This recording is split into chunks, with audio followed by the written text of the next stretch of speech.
डेराबिस block बस्तुपुर पंचायतर MBK पदवी चयन में व्यापक अनियमितता अभियोग प्रति पंचायत एमबीके एवं सीआरपी पोस्ट पर आवेदन करने को विज्ञप्ति प्रकाश पाइबा परे आवेदनकारी माने आवेदन करथिले।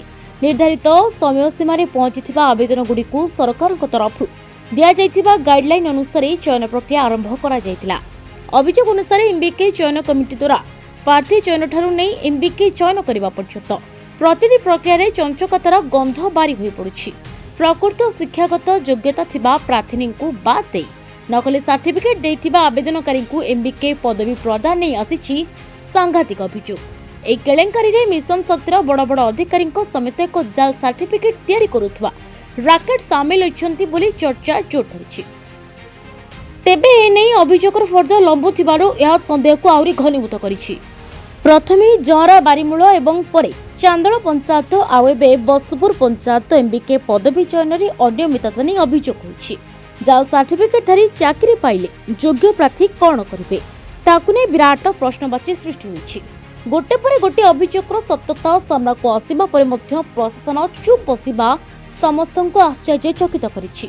तेबे देखिबाकू बाकी रहिला तदंत ठीक भाबरे जाउछि ना मिलिमिशि चापी देउछंती उपरिस्थ अधिकारी।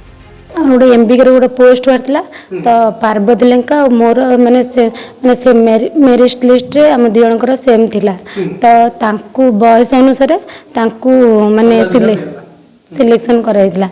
तो गाइडलाइन अनुसार जदि प्रथम व्यक्ति 7 माने ऑफर लेटर पाइला पर 7 दिन भीतर जदि माने ऑफर लेटर दे जॉइनिंग लेटर न नियंती ताले सेकंड व्यक्ति को दिया जिवा। तो सेटा हमको इसी माने आम माने इसी हमको कहले कि आम पंचायत रे भी माने रेजुलेशन लेखा चलता कि से माने नहीं नथिले तो सेटा मोर पाइबा हकदार तो सेटा ना अभियोग आम वीडियो को कला पर भी से माने किसी पदक्षेप नेले नहीं तो सेटा आम जो उच्च न्यायालय रे आम सेटा हाईकोर्ट रे केस करथिलु। तापर हाईकोर्ट रे केस कला परे एबे कहउछन कि माने नुआ गोटे नुआ से जो पोस्टटा आउ थरे सेटा चयन हवा दरकार। हाईकोर्ट ब्लॉक जिला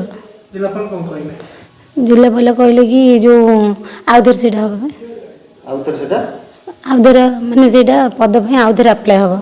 सेकेंड रे तो मु अछि ना सेटा मु पाया दरकार तो से आउ थरे कम भाई हम सरकार को तरफ आवेदन करा जायतिला।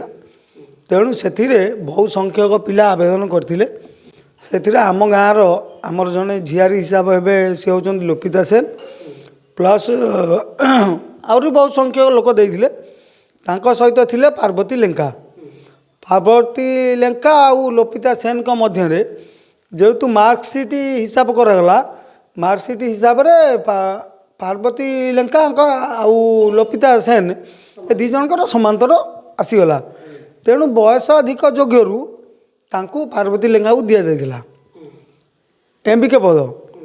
किंतु आमे आरटीआई मगेला परे जते जानिया पाइलु जे पार्वती लेंकाकर समस्त कागज पत्र भूल से कोठी कौन भूल करके आनुचंदी सर्टिफिकेट तांको सर्टिफिकेट कौन प्रकार ठीक नहीं नकली संपूर्ण नकली से कोठी पैसा देके आनी पारंती किंबा जाल करचंदी।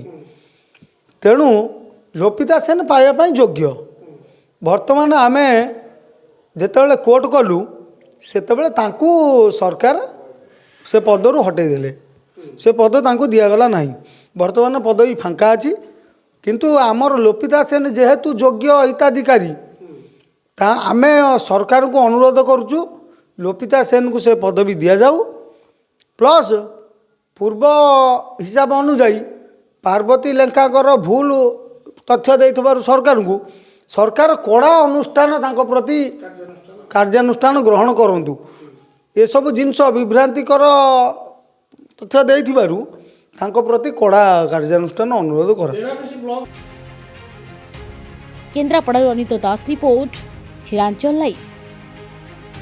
तेरे एभली किसी गुरुत्वपूर्ण खबर देखा चाहती आम चैनल को लाइक सब्सक्राइब और शेयर करें।